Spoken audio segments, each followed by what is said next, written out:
अब बात करेंगे निक्की हत्याकांड से जुड़ी हुई बड़ी खबर की, जहां निक्की हत्याकांड से जुड़ी हुई खबर मिल रही है, जहां निक्की के घर अब राज्य महिला आयोग की सदस्य पहुंची है। आपको बता दें कि निक्की के परिवार से मीनाक्षी भराला ने मुलाकात की।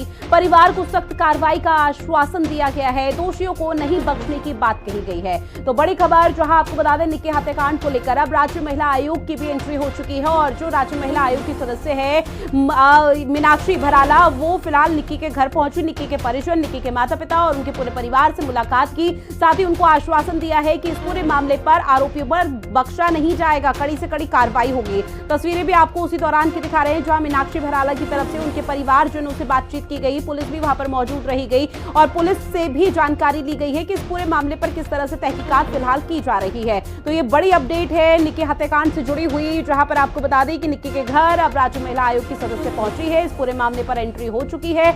मीनाक्षी भराला ने निक्की के परिवार वालों से मुलाकात कर उनसे बातचीत की। परिवार को सख्त कार्रवाई का आश्वासन भी इस दौरान दिया गया है। साथ ही कहा कि दोषियों को किसी भी सूरत पर बख्शा नहीं जाएगा।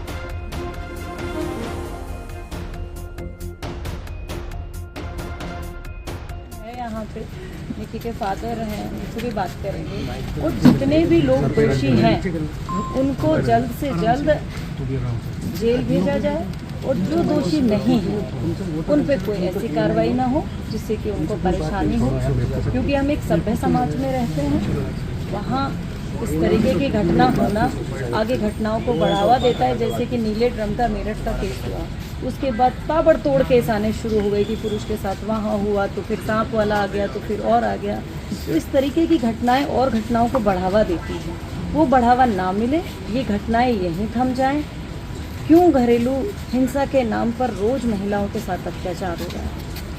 हम लोग महिला आयोग में हैं, 250 से 300 केस रोज महिला आयोग में आते हैं जिनमें महिलाओं का उत्पीड़न किया जा रहा है। क्यों आज भी ये प्रथा रुक ही नहीं रही है? दहेज मांगने की प्रथा नहीं रुक रही है, लगातार मारपीट लड़कियों के साथ की जा रही है, वो नहीं रुक रही है। तो ये पूरे समाज में इस तरीके की घटना रुक जाए, इस पर कड़े से कड़ा एक्शन हो जाए। मेरी जितने भी अभी पुलिस में जो सभी लोगों से बात हुई है, कमिश्नर साहब से भी हुई है, तो इसमें बहुत अच्छी तरीके से जांच चल रही है। तो देखिए, निक्की के परिवार से मीनाक्षी भराला ने अब मुलाकात की है और सीधे तौर पर अब राज्य महिला आयोग की सदस्य की भी एंट्री हो चुकी है। अब आने वाले समय में इस पूरे मामले की तहकीकात को और तेजी के साथ बढ़ाया जाएगा। मेरे सहयोगी प्रिया राणा हमारे साथ लाइव बनी हुई है। प्रिया, आपके पास आते हुए फिलहाल इस पूरे मामले पर क्या अपडेट, क्योंकि राज्य महिला आयोग भी अब निक्की के घर पहुंचा और निक्की के घर परिवार वालों से मुलाकात की, साथ ही यहाँ पर सख्त कार्रवाई का आश्वासन दिया गया। फिलहाल माहौल कैसा है? जी बिल्कुल, देखिए निक्की के घर पर ही इस वक्त हम मौजूद हैं, जहां पर राज्य महिला आयोग से मीनाक्षी भराला जो है वो पहुंची थी, जहां पर उन्होंने परिवार से सबसे पहले बातचीत की। और साथ में देखिए, अगर हमने जब उनसे बातचीत की तो उन्होंने कहा कि जिस तरीके से समाज में अगर मान लीजिए पहले लड़की कोई शिकायत कर रही है अपने माता पिता से और समाज बैठकर अगर उस बात को सुलझा लेता है और वापस बेटियां अपनी ससुरालों में पहुंच जाती हैं, तब इस तरीके की घटनाएं ज्यादा होती हैं। तो कहीं ना कहीं जो पंचायत और समाज एक साथ बैठता है, अगर ये निर्णय पहले लिया जाए तो शायद जो बेटियां जलती हुई नजर आती हैं उन पर लगाम लगे। वहीं देखिए पूरे गांव में देखिए मातम का माहौल पसरा हुआ है, लोगों का आना जाना यहां पर लगा हुआ है। निक्की की मां यहां पर मौजूद है, बहन यहां पर मौजूद हैं और बेसुध वो होती हुई बार बार नजर आ रही हैं। बार बार वो बेहोश हो रही हैं अपनी बेटी के लिए सोचकर। वो फूल सी बच्ची जिसे देखिए नाजों से पाला था और इस तरीके की दरिंदगी जो उसके पति के द्वारा की गई है, उसको लेकर माता पिता ये अपना गम कभी नहीं भूल पाएंगे। आप तस्वीरें देख सकते हैं निक्की के घर की, आप ये तस्वीरें देख रहे हैं। यहाँ पर लोग हैं कि जो लगातार मौजूद हैं। वहीं राष्ट्रीय महिला आयोग से मीनाक्षी भराला जी पहुंची थी। अंदर की तस्वीरें आप देख रहे हैं, महिलाएं हैं, महिलाएं भी यहाँ पर आ रही हैं बार बार। और निक्की के ताऊ जी देखिए यहाँ पर मौजूद हैं, उनसे भी हम बात यहाँ पर करने की कोशिश करेंगे कि क्या कहते हैं। राज्य महिला आयोग की टीम यहाँ पर पहुंची थी। अंकल क्या कहेंगे, महिला आयोग की टीम अभी पहुंची थी, क्या सांत्वना आपको दी गई है कि जल्दी से जल्दी जो कोर्ट में केस फास्ट ट्रैक में पहुंचे? ये घटना घटी है दर्दनाक हमारे साथ। निक्की को जला के मार दिया उन दरिंदों ने।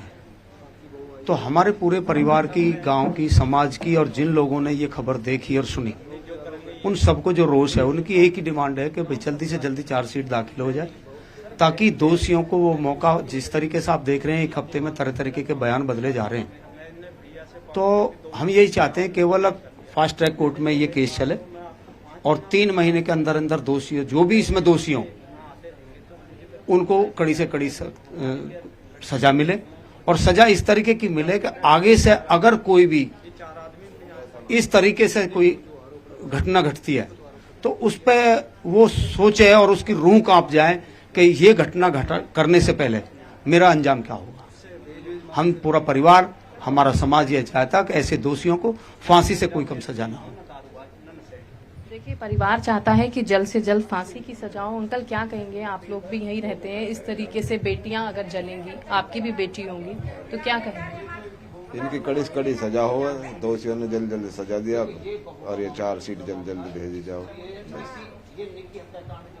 देखिए, यहाँ पर परिवार है जो मांग कर रहा है कि जल्द से जल्द फांसी की सजा हो, क्योंकि अगर हम बात करें तो बहुत सारी चीजें हैं जो आरोपी पक्ष की तरफ से भी निकलकर सामने आ रही हैं, तो सवालिया निशान खड़े हो रहे हैं। 2 पहलू इसमें नजर आ रहे हैं, लेकिन जब किसी की बेटी जाएगी तो वो दर्द वो परिवार ही समझ सकता है, जो कि यहाँ पर दर्द जो है परिवार समझ रहा है। उन्होंने अपनी बेटी को खोया है, क्योंकि वो जो तस्वीरें हमने देखी थी वो कहीं ना कहीं रोंगटे खड़े करने वाली तस्वीरें थी। हालांकि देखिए, और देखिए क्योंकि इस पूरे मामले को लेकर कई ऐसी तस्वीरें हैं जो यहाँ पर क्लियर नहीं हो पा रही है, जिसके बाद ये कहा जा रहा है कि आखिर इस हत्याकांड में कितने और यहाँ पर सीक्रेट छुपे हुए हैं, जिसको उजागर होना बहुत जरूरी है। लेकिन जब राज्य महिला आयोग की सदस्य मीनाक्षी भराला पहुंची थी तो उनकी तरफ से मीडिया से मुखातिब होते हुए बहुत अच्छी बात कही थी कि जब बेटी अगर अपने परिवार वालों को शिकायत कर रही है कि उसके साथ ससुराल में उसको प्रताड़ित किया जा रहा है, तो समाज का प्रेशर बीच में नहीं आना चाहिए। और शायद इस चीज को लेकर कहीं ना कहीं समाज को जागरूक करने की बहुत ज्यादा जरूरत है, ताकि आज के निक्की है तो कल को कोई दूसरी लड़की इस तरह से ससुराल वालों के और दहेज लोभियों के चक्कर में ना फंसे। जी बिल्कुल, देखिए, जो बात परिवार भी इस बात को खुद महसूस कर रहा है कि अगर हमने बेटी की बात पहले मानी होती, समाज के चलते अगर उसे उसकी ससुराल में ना भेजा होता, तो शायद आज निक्की जिंदा होती। माँ है कि देखिए लगातार बेसुध होती हुई वो नजर आ रही है, बेहोश हो रही है अपनी बेटी को सोचकर, क्योंकि आप तस्वीरों में देख सकते हैं कितनी सुंदर वो निक्की थी और उसकी बहन कंचन। और सबसे बड़ा सवाल ये खड़ा हो रहा है कि देखिए, दोनों बहनों की शादी एक ही घर में हुई थी। कंचन जो है बड़ी बहन है, वो यहाँ पर मौजूद है, लेकिन लगातार बार बार बेहोश हो रही है। राज्य महिला आयोग की टीम जब यहाँ पर पहुंची थी तो कंचन से भी उन्होंने मुलाकात की थी, क्योंकि वो दर्द और वो पीड़ा वो कंचन ने भी वहां पर सही होगी, लेकिन बड़ी होने के नाते बहन को लगातार उस बात को समझाती रही होगी। लेकिन उसके बाद जो घटना घटी 21 अगस्त की, उस पूरे देश में इस वक्त रोष भी है कि आखिर इस तरीके से बेटियां दहेज के लिए कब तक जलती और मरती रहेंगी। अब देखना ये होगा, क्योंकि राज्य महिला आयोग की टीम जब यहाँ पर पहुंची थी तो अगर हम बात करें तो कमिश्नर को भी पत्र लिखकर देखिए पूरी रिपोर्ट मांगी गई है। वो रिपोर्ट भी जल्द से जल्द मिलेगी। साथ ही यहाँ पर आश्वासन राज्य महिला आयोग टीम के द्वारा दिया गया है कि फास्ट ट्रैक कोर्ट में जल्द से जल्द वो केस लाया जाएगा और जल्द ही दोषियों को फांसी की सजा किस तरह से कार्रवाई होगी देखना बेहद महत्वपूर्ण रहने वाला है। बहरहाल जानकारी साझा की प्रिया, उसके लिए बहुत शुक्रिया।